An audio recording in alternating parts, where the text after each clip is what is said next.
So building off of that and really having the self-awareness to know, in a sense, what vulnerability looks like within different contexts in terms of leadership and knowing your stress. I mean, that's where we come into play in terms of the question and holding the space. And I mean, we're in the business of self-awareness, right? No matter if we're supervisors, coaches, or mentors. And how can we help leaders get better at reflection and get better at going deeper to understand who they are within the system that they're working in, so they can adapt and be non-judgmental within themselves, so they can show up in the way they need to show up for the people around them.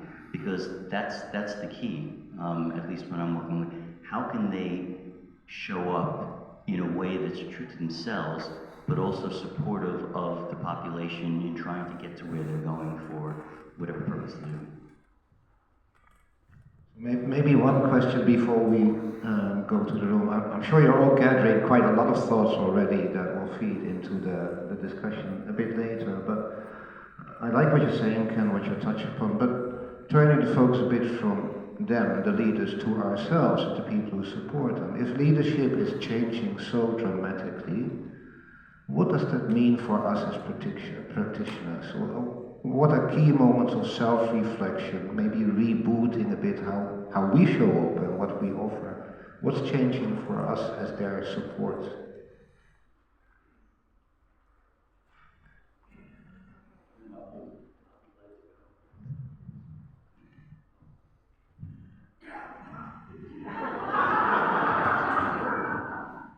It's learning how to use a microphone.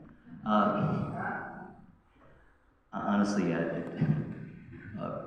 it was very simple right from the beginning for me when I got certified as a coach when I had hair. It was that I needed to do my own work. We need to do our own work.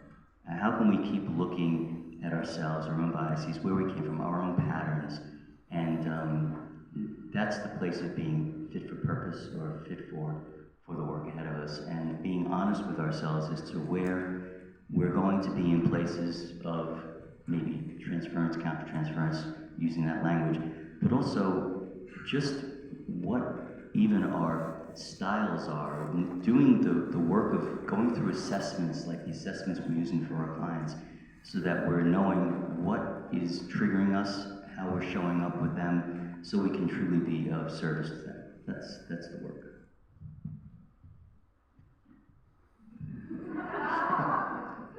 I'm hesitating because I strongly agree.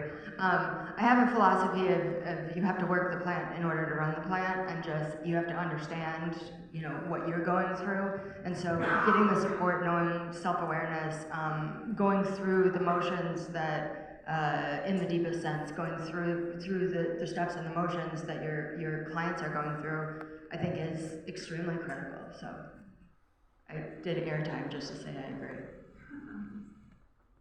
Before I hand it over, and practically speaking, that means being in supervision, if it's necessary to be there, all the support system from the people around us, and the wisdom from the people in our past, just bring it in, because at least I'll speak for myself, I can use all the help I can get. So for the panel, is there anything else that needs to be said before we open up the discussion with every one of us? No? Okay, do we have someone who is happy to go around with a microphone? Yes.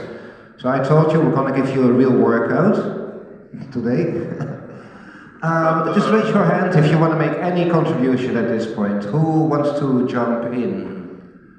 And I am going, quite a lot of hands already. I will probably not be able to remember all of them, but we're starting here. Mike's only for people who danced yesterday, so everybody else don't bother.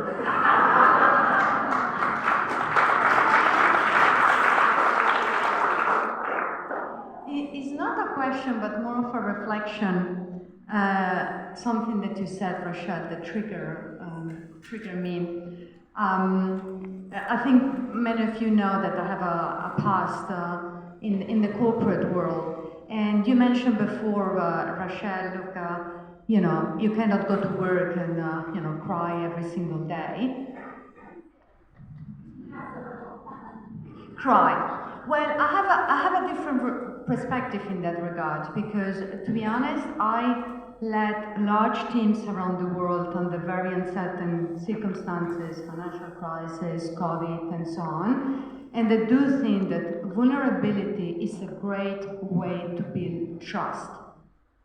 And I still think that today there are many leaders that they feel this need to push through, despite the circumstances, and therefore to show, I didn't cry daily, but there were moments where I did show, my emotions.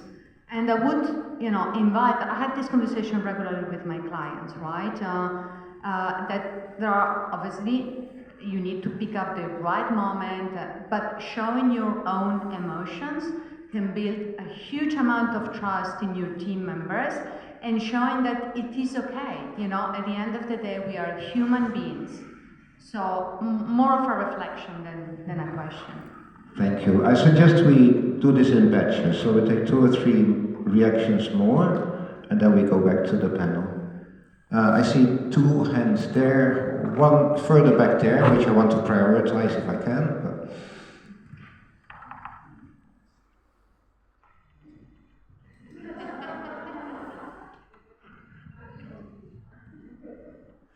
I just wanted to ask a question about authenticity and vulnerability. I've got a background in martial arts, and when I was training in Tai Chi, one of the things that we were taught in terms of being a warrior was the importance of authenticity and vulnerability. But specifically, they used the phrase in China to describe this, and they said it's meant to be like a balance between yin and yang, and masculine and feminine. And they said it's important to be still wrapped in cotton. And the reason is, when someone approaches you gently, they experience your cotton, your softness. If they want to attack you and be violent with you, they'll move through the cotton and they'll experience your steel.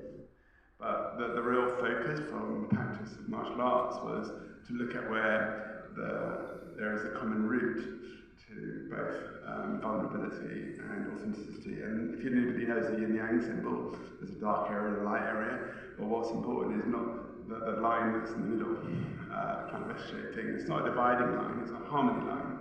And there's a question about authenticity and vulnerability here, which is, what is the common root that you have to nurture and cultivate? And it's fundamentally to do with integrity. And providing your integrity is strong, you will have a balance of vulnerability and authenticity. And that typically is what engenders trust. I'm just interested from the panel's perspective, what your personal perspective is of what the common root is to authenticity and vulnerability. Thank you. For the other people who had their hands up, is there anyone who wants to contribute to the same topic?